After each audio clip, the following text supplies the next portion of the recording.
Assalamu alaikum. Welcome to my learning channel. So, today I am talking about daily use sentence which we use in our daily life.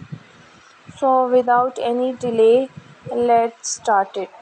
Here is a conversation between two girls. I will do a question and giving them two answers. When we meet someone, we say, "Hello, how are you?" He replies, "I am fine. I am well. I am good." "Where are you from?" "I am from Peshawar." "How is your family doing?" "They are doing well." "What does your father do?" "My father is a businessman." "How do you know me?"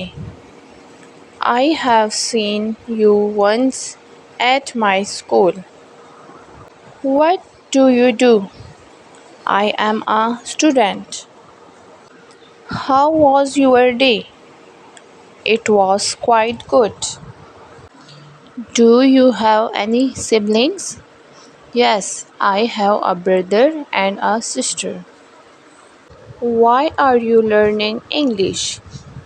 "I am learning English because it is an important language."